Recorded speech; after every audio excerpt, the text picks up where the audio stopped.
आम्ही एखादा व्यवसाय टाकला, तो व्यवसाय आमचा चांगला चालू आहे, पण अशी काही लोकं आहेत की त्यांना आमचं चांगलं बघवत नाही, अशी सुद्धा काही नातेवाईक किंवा मित्र मैत्रिणी असतात.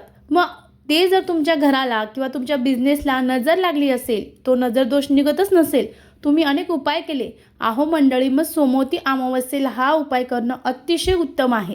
जर कुणाची नजर तुमच्या घराला, तुमच्या व्यवसायाला किंवा तुमच्या नात्यामध्ये लागली असेल, तर तुम्ही हा अतिशय साधा आणि सोपा उपाय करा. निश्चित तुमची यातून सुटका होईल.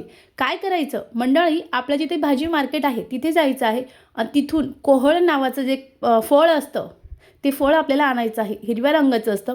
ते आणून आपल्याला घरी पाटावर ठेवायचं आहे. त्यावर एका साईडनी ओम आणि एका साईडनी कुंकवानी स्वस्तिक काढायचं आहे आणि देवाजवळ तसंच ठेवायचं आहे. त्यानंतर संध्याकाळी आपल्याला लाल कपडा घ्यायचा आहे आणि लाल कपड्यामध्ये ते बांधायचं आहे. तुम्ही जर व्यवसाय करत असाल तर व्यवसायाच्या ठिकाणी मुख्य दरवाजावर ते बांधायचं आहे आणि जर घरी बांधायचं असेल तर ते तुम्हाला मुख्य दरवाजावर बांधायचं आहे. म्हणजे घरातील प्रत्येक व्यक्ती त्या खालून गेलं पाहिजेत. याने नजर दोष जातो, घरातील सतत आजार जातात, भांडणं जातात, कटकट जातात. जर कुणाची नजर लागली असेल तर अगदी 15 दिवसामध्ये ते फळ खराब होतं, त्यातून पाणी टपकतं, तेव्हा त्या पाण्यात टाकून द्यायचं आणि पुढची जी येणारी अमावस्या आहे त्या अमावस्येला परत तुम्हाला ते बांधायचं आहे. 100% अनुभवी उपाय आहे, निश्चित करावा. 100% नजर दोष दूर होतो. श्री स्वामी समर्थ. जय जय स्वामी समर्थ.